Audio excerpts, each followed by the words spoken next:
Stellar Transformations, episode 69. Untuk melihat video selengkapnya, sahabat bisa kunjungi playlist yang telah Sabta Novel sediakan.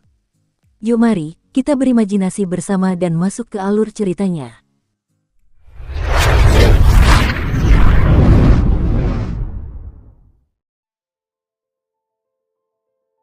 Oh, Paman Lan menyesap tehnya lalu berkata sambil tersenyum, kalau kamu mau tanya sesuatu, tanya saja.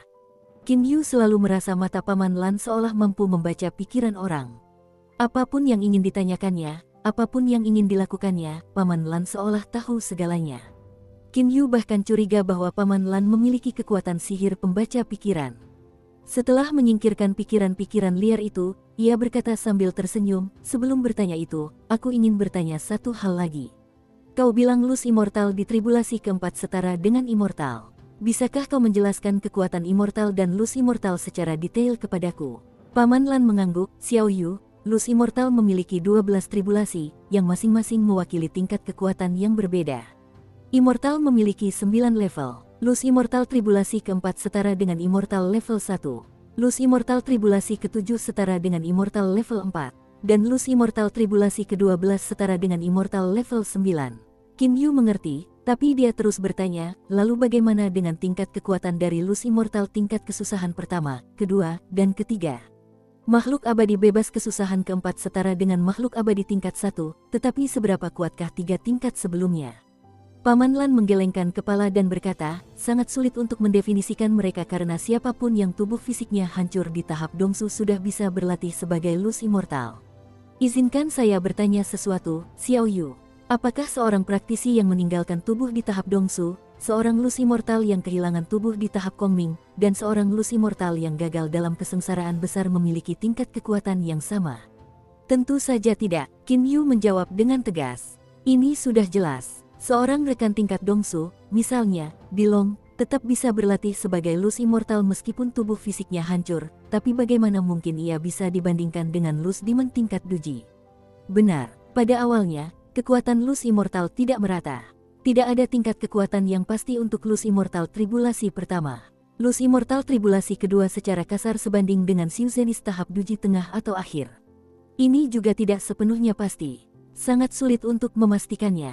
Luz Immortal tribulasi ketiga umumnya memiliki kekuatan Xiu Zenith tahap Dacheng. Paman Lan memberikan jawaban yang samar. Namun Qin Yu memiliki keyakinan yang sangat kuat terhadap hal itu. Seorang Luz Immortal yang memulai dari tahap Duji tentu saja lebih kuat daripada seorang Luz Immortal yang memulai dari tahap Dongsu di awal. Seiring berjalannya waktu dan mereka maju ke tahap selanjutnya, jarak di antara mereka semakin mengecil. Faktanya, kekuatan Luz Immortal tribulasi keempat ke atas tidak memiliki hubungan yang kuat dengan level kekuatan awal mereka. Namun, para Luz Immortal yang memulai di tahap Dongsu umumnya tidak dapat mengatasi tribulasi pertama. Semakin kuat mereka, semakin besar kemungkinan mereka akan melewati tribulasi ini. Kekuatan tribulasi ini bervariasi dari satu Luz Immortal ke Luz Immortal lainnya, tetapi secara umum, Luz Immortal yang lebih kuat memiliki peluang sukses yang lebih besar, kata Paman Lan dengan sangat positif. Meskipun kekuatan cobaan surgawi berubah sesuai dengan kekuatan pelakunya, seorang praktisi yang kuat tidak akan lebih mungkin meninggal daripada praktisi yang lemah. Qin Yu tersenyum, baiklah, Paman Lan, sekarang aku sudah punya gambaran kasar tentang Luz Immortal dan makhluk abadi, jadi, aku ingin bertanya sudah sampai level Luz Immortal mana kamu? Setelah berkata begitu, dia menatap Paman Lan dengan wajah penuh harap. Paman Lan sangat misterius. Naga Asure dan pendiri tiga mata bagaikan semut di hadapannya. Qin Yu berpikir hanya makhluk abadi yang bisa memiliki kekuatan sehebat itu. Terlebih lagi, Paman Lan berhasil memindahkan Qin Yu dan Hou Fei kembali ke Gua Merah Darah dengan mudah. Berapakah level keabadian longgar Paman Lan yang sebenarnya? Kesengsaraan ke-6, kesengsaraan ke-8, kesengsaraan ke-10, atau seorang abadi bebas dari kesusahan ke-12, yang menurut legenda hanya selangkah lagi untuk menjadi abadi emas. Kau bertanya padaku, level Luz Immortal apa yang telah kucapai? Paman Lan menatap Qin Yu dengan sedikit heran. Qin Yu mengangguk dengan sangat serius, ya. Lalu ia buru-buru berkata, kalau kau tidak mau memberitahuku, aku juga tidak akan memaksamu, tapi aku sungguh penasaran tentang ini. Aku sangat ingin tahu tingkat keabadian longgarmu. Haha, Paman Lan tertawa terbahak-bahak, Luz Immortal, haha, Luz Immortal, Xiao Yu, jadi menurutmu seseorang yang bisa teleportasi di dunia fana pastilah seorang Luz immortal? Qin Yu berkata dengan tegas, tentu saja. Banyak buku Xiuzhen mencatat bahwa teleportasi adalah kekuatan sihir yang hanya bisa digunakan oleh makhluk abadi. Ini juga berarti makhluk abadi lepas tingkat keempat bisa menggunakannya. Makhluk abadi tidak bisa tetap berada di dunia fana, tetapi kau bisa menteleportasikan aku dan Hou Fei bersamamu. Jadi, kalau kau bukan makhluk abadi lepas, lalu kau apa? Menurut pendapat Qin Yu, Paman Lan tidak diragukan lagi adalah seorang yang abadi. Masalahnya adalah dia ingin tahu berapa banyak kesengsaraan abadi yang telah dilalui Paman Lan. Paman Lan tersenyum dan menggelengkan kepala, biar ku beritahu sesuatu, Xiao Yu. Bukan cuma makhluk abadi yang bisa berteleportasi di dunia fana. Qin Yu tak kuasa menahan rasa takjubnya. Melihat ekspresi Paman Lan saat ini, sebuah ide muncul di benaknya. Ia langsung mendesak, mungkinkah kau bukan makhluk abadi yang bebas? Paman Lan mengangguk, ya, aku jelas bukan Luz immortal. Xiao Yu, sulit memahami jalan surga. Alam semesta dan alam semesta memiliki segala macam hal aneh, jadi apakah ada yang benar-benar mustahil? Ada banyak hal yang bahkan tak bisa kau bayangkan. Teleportasi sama sekali tidak terbatas pada Luz immortal dan immortal. Paman Lan bukanlah orang yang abadi. Ini yang dikatakan Paman Lan secara langsung. Dilihat dari ekspresi dan nada bicara Paman Lan, Qin Yu tahu bahwa Paman Lan tidak berbohong. Paman Lan, Paman bilang ada banyak hal aneh di alam semesta, tapi bukankah banyak buku Xiuzhen yang mengatakan teleportasi adalah kekuatan sihir yang hanya dimiliki oleh makhluk abadi? Bisakah Paman menjelaskan alasannya? Qin Yu terus bertanya. Ia tidak percaya begitu banyak buku Xiuzhen yang salah tentang hal ini. Paman Lan merenung sejenak, lalu menatap Qin Yu dan berkata, Xiao Yu, alam semesta yang tak terbatas ini memiliki banyak rahasia, tetapi para Xiuzhenis dan juga manusia fana yang tak terhitung jumlahnya semuanya hidup di dunia normal dan dalam batasan aturan normal. Kau anggap saja aku sebagai ahli abadi yang longgar. Qin Yu terkejut. Pada akhirnya, Paman Lan tidak mengungkapkan latar belakangnya. Sebaliknya, ia ingin Qin Yu menganggapnya sebagai makhluk abadi yang bebas. Qin Yu yakin bahwa Paman Lan bukanlah seorang abadi yang longgar. Paman Lan, mungkinkah kau seorang abadi yang turun ke dunia fana? Qin Yu mendesak lagi. Paman Lan menggelengkan kepala dan berkata, jangan tanya terus. Ini sesuatu yang seharusnya tidak kau ketahui sekarang. Tidak apa-apa kalau kau menganggapku makhluk abadi yang cukup kuat, kan? Baiklah, kalau begitu aku tidak akan bertanya lagi. Paman Lan, kapan Lier akan datang berkunjung ke sini? Aku sudah lama tidak bertemu dengannya. Qin Yu berkata sambil tersenyum kepada Paman Lan, yang berkata sambil tersenyum, mungkin dia akan datang sebentar lagi. Sebaiknya Paman berpacu dengan waktu untuk membangun menara bintang. Sambil meletakkan cangkirnya, Paman Lan berdiri dan segera berjalan keluar ruangan. Melihat sosok Paman Lan yang anggun dari belakang, Qin Yu merasa Paman Lan seolah menyatu dengan alam. Ia pun meletakkan cangkirnya dan merenung sambil mendesah, Paman Lan, apa identitas dan kekuatanmu yang sebenarnya? Kau bukan makhluk abadi yang bebas, tapi kenapa kau ingin aku menganggapnya begitu? Misterius. Mengenai misteri Paman Lan, karena Paman Lan tidak mau memberitahu Qin Yu, apalagi yang bisa ia lakukan. Ia hanya bisa mengubur keraguannya di lubuk hatinya. Mungkin suatu hari nanti Paman Lan akan menceritakannya secara sukarela. Pembangunan Stellar Tower segera dimulai sesuai jadwal. Menara Stellar menempati area yang sama dengan Gua Merah Darah sebelumnya. Tidak ada perluasan. Gaya arsitekturnya saja yang benar-benar berbeda dari Gua Merah Darah. Di bawah arahan langsung Paman Lan, Gua Merah Darah dihancurkan sepenuhnya dan kemudian berbagai paviliun, teras, dan menara baru didirikan. Paman Lan secara pribadi mengerjakan desain dan posisi untuk komponen menara bintang. Menurut Paman Lan, tata letak menara bintang ini didasarkan pada formasi bintang surgawi agung yang telah lama hilang dan legendaris. Tema utamanya adalah kedekatan dengan alam sehingga tidak memiliki istana-istana besar dan megah, tetapi struktur dan dekorasinya tetap terbuat dari bahan-bahan berharga seperti mutiara, batu akik, besi hitam, emas murni, dan sebagainya. Awan dan kabut melayang di bawah formasi bintang surgawi agung, membuat tempat itu tampak seperti negeri dongeng. Cahaya bulan dan cahaya pagi juga muncul di menara bintang, sungguh menakjubkan. Di seluruh menara Stellar, terdapat bangunan bertingkat setiap 10 anak tangga dan sebuah paviliun setiap 5 anak tangga. Berkat awan dan kabut yang mengambang di menara Stellar, bangunan-bangunan tersebut tampak seolah dibangun di langit. Qin Yu, Hou Fei, dan para penjaga tak henti-hentinya mengagumi pemandangan ini. Dalam pembangunan Menara Bintang, puluhan ribu Xiuyaois dan bahkan jutaan binatang iblis dikerahkan. Kebanyakan dari mereka ditugaskan untuk mengekstraksi beberapa material seperti tembaga ungu, besi hitam, emas murni, dan sebagainya. Setelah 6 bulan dan 3 hari, Menara Bintang akhirnya selesai. Berkat formasi bintang surgawi agung, terdapat energi suci yang luar biasa melimpah di Menara Bintang. Kepadatan energi suci di dalamnya 100 kali lebih tinggi dari biasanya. Energi suci bahkan menyebar hingga ke sekitar Menara Bintang, menjadikan area ini memiliki kepadatan energi suci 10 kali lebih tinggi daripada tempat normal. Seketika, segala macam struktur dibangun di sekitar Menara Stelar. Struktur-struktur tersebut menempati area 10 kali lebih luas daripada Menara Stelar dan mengelilingi Menara Stelar tepat di tengahnya, bagaikan bintang-bintang yang mengelilingi bulan. Energi suci yang menyebar dari Menara Stelar ke segala arah memenuhi struktur-struktur tersebut. Menara Stelar telah dibangun, begitu pula bangunan tempat para penjaga tinggal di sekitarnya. Karena bangunan-bangunan tersebut menggunakan material biasa, pembangunannya pun mudah dan cepat. Menara Stelar menggunakan material berharga dan membutuhkan penanaman berbagai jenis rumput dan pohon langka di seluruh bagiannya, sehingga membutuhkan waktu lebih lama untuk menyelesaikannya. Di luar Menara Bintang, Qin Yu, Hou Fei, He Yu, Paman Lan, dan sejumlah besar penjaga memandangnya dengan kagum. Berjalan-jalan di tempat seindah ini bahkan merupakan semacam kemewahan. Hanya para pemimpin penjaga, para penjaga, 3 master menara, dan beberapa dayang khusus yang tinggal di Menara Stelar. Hou Fei membuka lebar matanya yang berapi-api, menatap Menara Bintang di depannya. Ia berseru beberapa kali, lalu menatap Paman Lan di sampingnya dengan mata berkaca-kaca. Tuan, kau memperlakukanku dan kakak laki-lakiku begitu berbeda, terlalu berbeda.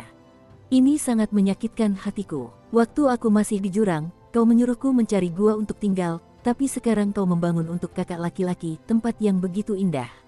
Paman Lan menepuk kepalanya, monyet kecil, kamu mau dipukul.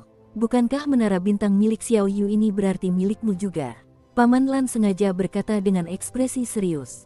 Hou Fei langsung berkata dengan riang, haha, aku bercanda, tuan. Tapi formasi bintang surgawi agung ini sungguh tangguh. Begitu diaktifkan, musuh dari luar bahkan tidak bisa masuk, sementara musuh di dalam terjerumus ke dalam ilusi. Tidak hanya memiliki efek pengurungan, tetapi juga efek ilusif. Formasi ini bahkan dapat mengumpulkan energi suci alami dan cahaya bintang. Hati Qin Yu juga dipenuhi dengan kepuasan. Ia berpikir bahwa formasi 12 gerbang ibu kota di Aula 9 Iblis yang ia lihat sebelumnya sangat bagus, tetapi tidak ada apa-apanya dibandingkan dengan formasi bintang surgawi agung miliknya. Formasi ini tidak hanya dapat menyerang, tetapi juga dapat mengumpulkan energi suci, sinar matahari, cahaya bulan, dan cahaya bintang dari alam. Begitu serangannya diaktifkan, ia akan menjadi pengurung yang tak tertandingi, membunuh formasi besar. Terlebih lagi, formasi besar ini dibentuk oleh Paman Lan sendiri. Qin Yu yakin setidaknya tidak ada seorang pun di dunia Xiuzhen di seberang lautan ini yang memiliki secercah harapan untuk menghancurkannya. Setelah itu, semua orang dengan senang hati datang ke Stellar Tower. Hari itu, setelah Paman Lan pergi bersama Qin Yu dan Hou Fei, Azure Dragon, Grand Founder Triai, dan Dilong segera memerintahkan 2 gua di bawah mereka masing-masing untuk mematuhi Menara Bintang Qin Yu sepenuhnya. Gua-gua itu tidak jauh dari Gua Merah Darah dan mereka semua datang untuk memberi penghormatan kepada Qin Yu 3 bulan sebelum Menara Bintang selesai dibangun. Awalnya, 2 gua di bawah Aula 9 Iblis yang paling dekat dengan Qin Yu adalah Gua Kerang Besar dan Gua Angin Berkeliaran. Namun, ketika Dijian, Diking, dan Diluan membawa Qin Yu kembali ke Aula 9 Iblis, karena Diking meninggal di Gua Kerang Besar, Dijian dan Diluan membantai seluruh gua ini. Oleh karena itu, Gua Kerang Besar dihancurkan dan gua baru yang dibangun untuk menggantikannya disebut Gua Tanduk Tajam. Gua Tanduk Tajam dan Gua Angin Berkeliaran di bawah Aula 9 Iblis.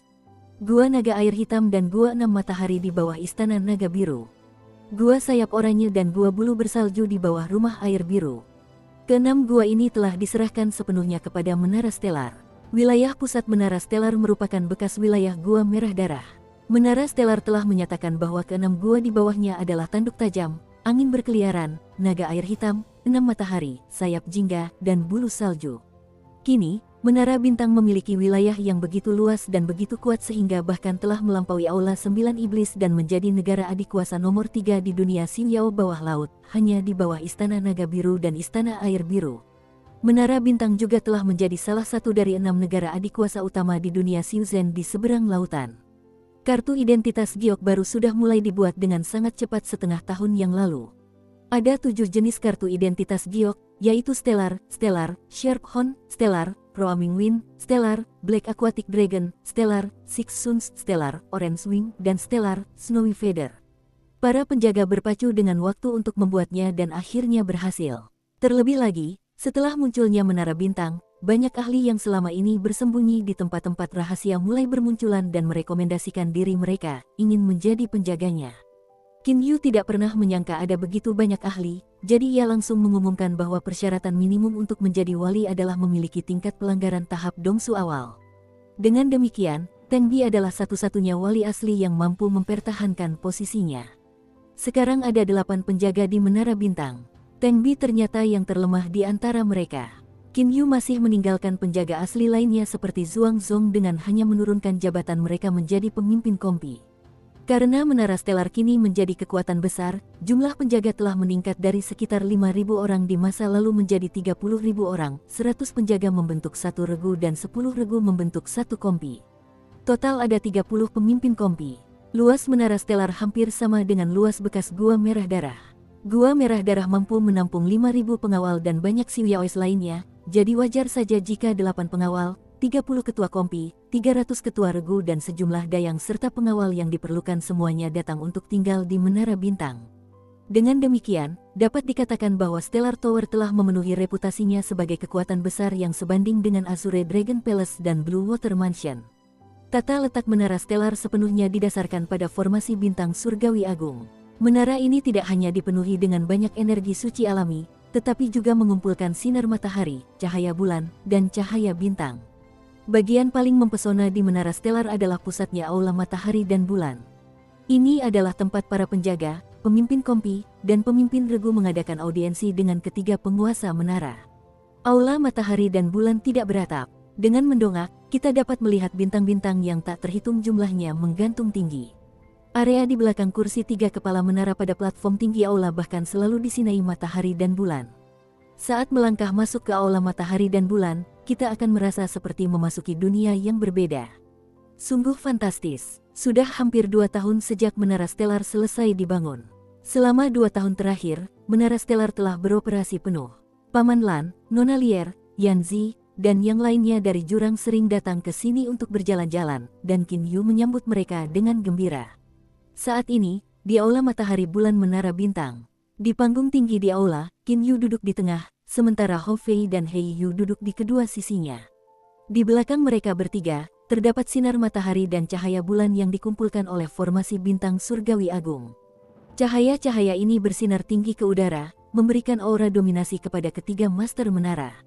Dukung terus channel YouTube Sabta Novel.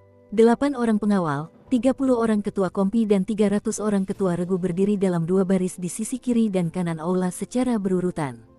Qin Yu selalu merasa bahwa aula matahari dan bulan ini bahkan lebih mewah dan megah daripada aula pertemuan kekaisaran di benua Qianlong. Di aula ini, dengan cahaya bintang menggantikan langit, sinar matahari dan bulan sebagai latar belakang, dan energi suci yang mengambang seperti awan dan kabut, semua bawahannya tampak seperti makhluk abadi. Guru 1, Guru 2, Guru 3, lebih dari 300 Xiaois membungkuk dan berteriak dengan hormat. Suara mereka menggema di aula. Setelah berkata demikian, mereka menatap Qin Yu dengan hormat, menunggu perintahnya. Tatapan mata 8 penjaga dan 30 pemimpin kompi itu sangat panas karena hari ini adalah hari pemilihan manajer Menara Stellar. Manajer akan bertanggung jawab atas hampir segalanya sehingga status mereka akan sangat tinggi, hanya lebih rendah dari 3 penguasa menara dan lebih tinggi dari 8 penjaga. Secara teori, seorang manajer seharusnya sudah ditunjuk sejak lama, tetapi Hou Fei senang mengawasi bawahannya sehingga ia menjadi manajer pelaksana selama 2 tahun terakhir. Qin Yu juga tahu temperamen Hou Fei. Memang, setelah hasrat manajerialnya terpuaskan, ia kehilangan minat untuk menangani hal-hal sepele seperti itu. Oleh karena itu, seorang manajer harus ditunjuk. Manajer harus cakap dan setidaknya cukup berkuasa karena peringkat mereka hanya akan lebih rendah dari para master menara. Jadi, kandidatnya adalah 8 penjaga dan 30 pemimpin perusahaan. Tuan pertama, terakhir kali Anda bilang ingin memilih manajer. Bolehkah saya bertanya apakah Anda sudah membuat keputusan? Seorang penjaga di sebelah kiri berdiri di tengah aula, lalu membungkuk dan berkata. Dia tak lain adalah Yan Rui, pemimpin dari 8 penjaga menara stelar saat ini. Setelah memperoleh kemampuan untuk berubah wujud menjadi manusia, ia berubah menjadi seorang wanita. Ia sangat kuat, bahkan telah mencapai tahap akhir Dongsu. Mendengar perkataan Yan Rui, para penjaga lainnya dan 30 pimpinan kompi semuanya menatap Qin Yu dengan mata menyala-nyala. Qin Yu duduk di tengah, mengenakan jubah hitam. Sebenarnya, bawahannya di Menara Bintang telah menyiapkan pakaian yang sangat mewah untuknya, tetapi ia menyukai beberapa pakaian yang dibuat oleh tuannya, Lei Wei, di masa lalu. Meskipun jubah buatan Lei Wei terlihat sangat sederhana, jubah tersebut jauh lebih nyaman dikenakan daripada pakaian mewah yang ditawarkan oleh para bawahan Menara Stelar. Jubah tersebut mungkin tidak terlihat bagus dari luar, tetapi sangat berguna di dalam. Jangan cemas, Wali Yan Rui. Kami bertiga sudah membuat keputusan, dan sekarang tuan kedua akan mengungkapkannya. Qin Yu menatap Hou Fei sambil tersenyum. Seketika, lebih dari 300 pasang mata yang hadir tertuju pada Hou Fei. Hou Fei tersenyum, memamerkan giginya. Posisi manajer Menara Stelar ini tentu saja sangat penting. Karena itu, kami bertiga harus memilih dengan sangat hati-hati. Dan sekarang aku akan mengumumkan siapa yang terpilih. Qin Yu tersenyum. Orang Hou Fei ini tanpa diduga malah menaikkan ketegangan. Kedelapan penjaga dan 30 pemimpin perusahaan semuanya memperhatikannya. Salah satu dari mereka bisa menjadi manajer, yang merupakan orang kedua setelah 3 penguasa menara. Manajer akan bertanggung jawab atas semua urusan sehari-hari, jadi ini adalah posisi yang sangat menguntungkan. Kakak, manajer ini adalah Zhuang Zong. Hou Fei akhirnya mengumumkan keputusannya. Zhuang Zong tak kuasa menahan kegembiraannya. Ia langsung menuju ke tengah aula dan berlutut sambil berkata, "Terima kasih atas kebaikan hati Anda, para master menara. Saya pasti akan mengelola urusan Menara Bintang dengan baik dan sama sekali tidak akan mengecewakan Anda." Suaranya sangat keras karena ia tak kuasa menahan kegembiraannya. Sebagai pimpinan perusahaan, dia sudah punya banyak sekali wewenang, tapi sekarang dia telah melampaui 8 penjaga untuk menjadi manajer, yang pangkatnya hanya lebih rendah dari 3 master menara, jadi bagaimana mungkin dia tidak gembira? Ini bukan posisi manajer biasa, melainkan posisi manajer Menara Stelar, yang setara dengan Istana Naga Azure, Istana Air Biru, dan Aula 9 Iblis. Otoritasnya jauh lebih tinggi daripada posisi pemimpin perusahaan. Kini Zhuang Zong telah menjadi sosok yang penting dan berpengaruh. Baiklah, mulai sekarang, Zhuang Zong akan mulai menjabat sebagai manajer, kata Qin Yu lugas. Upacara pembukaan Menara Bintang akan berlangsung setengah tahun lagi. Pada saat itu, anggota wilayah abadi Penglai, Penjara Iblis Api Ungu, Istana Naga Biru, Istana Air Biru, dan Aula 9 Iblis akan datang untuk memberi selamat kepada kita. Oleh karena itu, begitu Qin Yu mengatakan ini, semua orang di bagian bawah aula memusatkan seluruh perhatian mereka pada masalah ini. Upacara pembukaan akan menjadi acara besar karena Menara Bintang berada di posisi kekuasaan yang tinggi.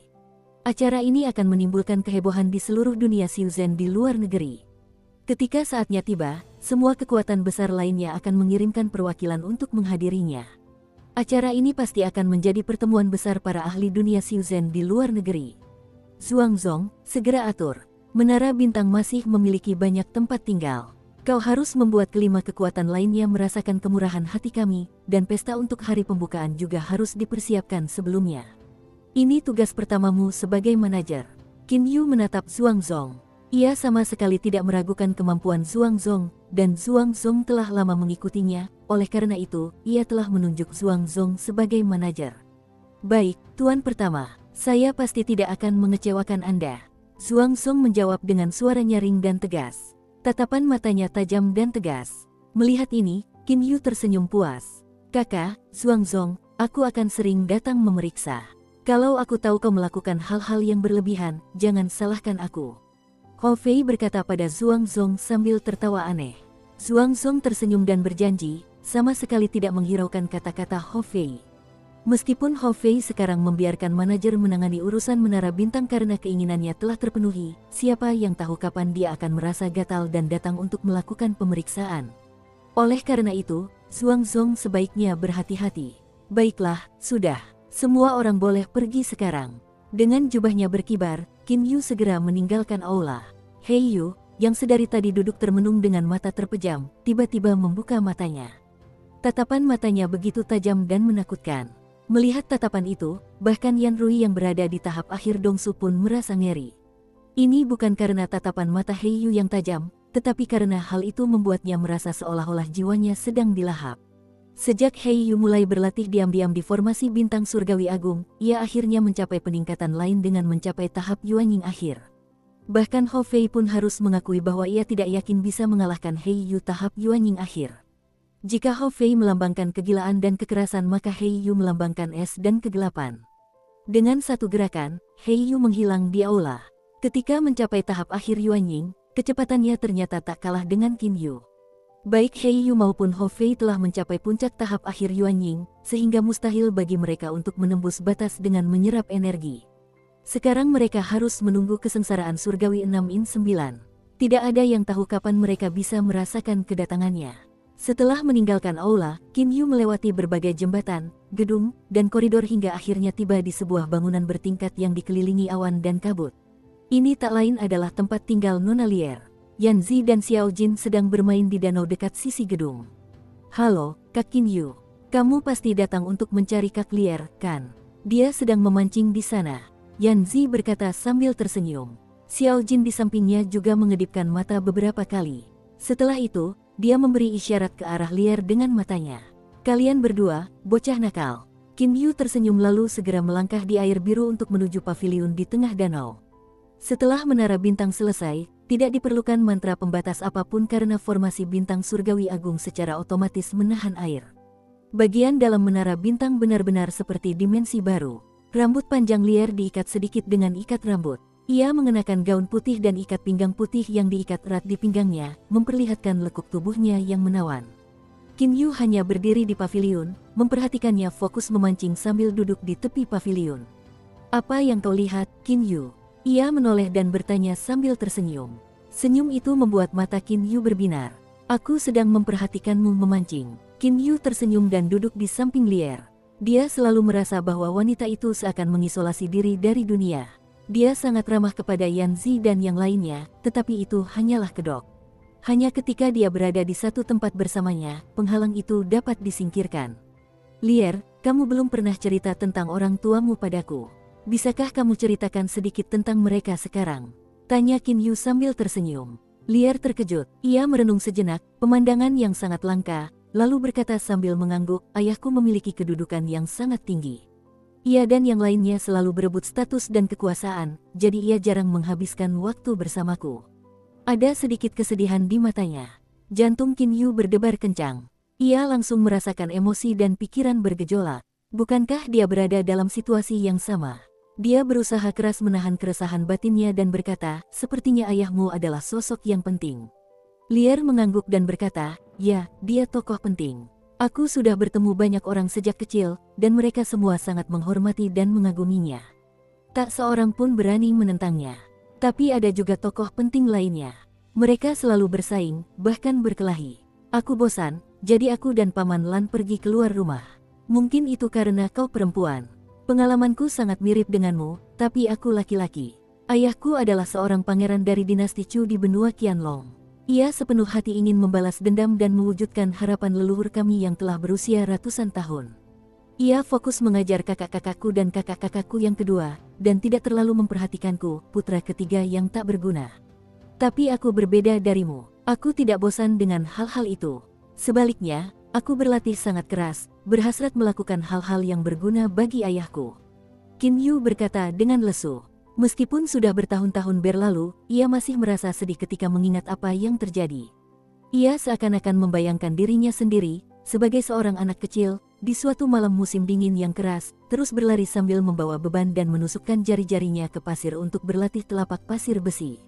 "Karena aku perempuan," mata Lier berkilat penuh tekad. "Tidak, awalnya aku juga ingin membantu ayah sepertimu, tapi kemudian sebuah insiden terjadi. Kejadian itu membuatku sedih dan Paman Lan pun sedih." Matanya penuh kepedihan. Melihat Lier seperti itu, meskipun Qin Yu tidak tahu apa sebenarnya yang dialaminya, dia tahu itu pasti sesuatu yang sangat serius. "Oh, ada ikan yang memakan umpannya." Mata Lier tiba-tiba berbinar. Ia menarik kembali pancingnya dan seekor ikan besar seberat 5-6 jin pun tertangkap. Tadi ia tenggelam dalam kenangan dan rasa sakitnya, tetapi sekarang, karena ia telah menangkap seekor ikan, ia begitu gembira hingga tersenyum lebar. Sepertinya ia telah melupakan apa yang terjadi beberapa saat yang lalu. "Qin Yu, apa kemampuan caturmu sudah meningkat? Kamu mau main Go atau catur? Kalau catur, aku kasih 1 benteng, 1 kuda, dan 1 meriam. Kalau Go, aku kasih 4 buah. Lier menatap Qin Yu dengan nada bercanda. Dengan lambaian tangannya, 2 papan catur muncul. Nah, catur dan permainan Go. Ini. Beberapa saat yang lalu Qin Yu masih merasa nyaman tetapi sekarang dia menjadi gugup. Bermain-main dengan Lier sama saja dengan dibantai. Lier selalu memberinya benteng, kuda, dan meriam dalam catur, serta 4 buah dalam permainan Go. Meski begitu, Lier selalu kalah, dan kalah telak. Kemampuannya memang lumayan, tapi Lier memang pemain yang luar biasa kuat. Qin Yu berani menjamin bahwa bahkan ayahnya Qin De dan penasihat Su Yuan tidak dapat mengalahkan Lier meskipun memiliki keunggulan 4 buah dalam permainan Go. Berbagai awan indah beterbangan di atas lautan luas. Puluhan Siuxianis menunggangi awan-awan tersebut. Pemimpin mereka tak lain adalah petinggi wilayah abadi Penglai Pendeta Yan Su. Mereka adalah delegasi yang dikirim wilayah abadi Penglai ke Menara Bintang. Hari pembukaan Menara Stelar akan segera tiba. Karena wilayah abadi Penglai, penjara iblis api ungu, dan tempat-tempat lainnya sangat jauh dari Menara Stelar, mereka akan membutuhkan waktu hampir setengah tahun untuk tiba meskipun mereka terbang terus-menerus. Oleh karena itu, mereka harus berangkat lebih awal dari itu. Inilah juga alasan mengapa saat itu Qin Yu mengatakan bahwa upacara pembukaan akan berlangsung 3 tahun kemudian. Pendeta Yan Su adalah pemimpinnya. Di kedua sisinya, ada seorang pemuda berambut merah menyala panjang dan seorang pemuda tampan berambut putih tergerai. Pendeta Yan Su, Menara Bintang itu hanyalah kekuatan para Siwiaois bawah laut. Meskipun didukung oleh makhluk abadi yang bebas, membuat kita pergi jauh-jauh ke rumahnya sungguh, kata pemuda berambut merah menyala panjang itu dengan nada meremehkan. Kebanyakan Siuxianis sangat meremehkan rumah-rumah besar Siwiaois dan menganggap mereka kelas rendah. Pendeta Huotian, tentu saja para Siwiaois kurang menyukai arsitektur dan hanya bisa membangun hal-hal seperti istana. Bagaimana mungkin rumah-rumah besar mereka bisa dibandingkan dengan negeri kita yang menakjubkan? Tapi mereka memang kuat, arsitektur hanyalah hal eksternal. Tidak ada yang sepenting kekuatan sejati, kata pemuda berambut putih itu. Pemuda berambut merah menyala itu berkata dengan nada cemberut, Pendeta Di Feng, saya hanya bilang arsitektur Siwiao itu buruk. Saya tidak bilang mereka lemah. Saya merasa tinggal di tempat seperti itu sangat menyinggung. Yang mulia Huotian, yang mulia Di Feng, kalian belum melihat Menara Bintang, jadi jangan berkomentar sesuka hati, kata yang mulia Yan Su dengan acuh tak acuh. Akan tetapi, meski berkata demikian, dia sendiri sebenarnya memandang rendah tempat tinggal para Siwiaois. Bagi para Siuxianis dan Siumoa, mereka sepenuhnya berhak meremehkan para Siwiaois dalam hal aktivitas berkeahlian tinggi seperti menempas senjata, membuat pil, dan membangun rumah besar. Para Siuxianis lainnya mulai berdiskusi tentang betapa buruknya tempat tinggal para Siwiaois. Kita sudah sampai di Menara Bintang, kata Pendeta Yan Su tiba-tiba. Setiap Siuxianis langsung berhenti bicara. Pendeta Huotian dan Pendeta Di Feng ini tampak seperti pemuda, tetapi sebenarnya mereka hanya sedikit lebih muda dari Pendeta Yan Su. Mereka masing-masing adalah tetua agung dari aliran Xiang dan aliran Lanyang. Pendeta Yan Su, Pendeta Huotian dan Pendeta Di Feng dapat dianggap sebagai pengendali sebenarnya dari wilayah abadi Penglai. Puluhan Siuxianis kemudian menyelam ke laut. Air di tempat yang mereka tuju terdorong kembali sehingga tidak menyentuh tubuh mereka sedikit pun. Akibatnya, sebuah lorong di dalam air pun muncul. Dengan cara ini, para Siuxianis ini terbang sangat cepat menuju Menara Bintang. Catatan, Pendeta Di Feng dan Di Feng dari Nine Demons Hall memiliki nama keluarga yang berbeda.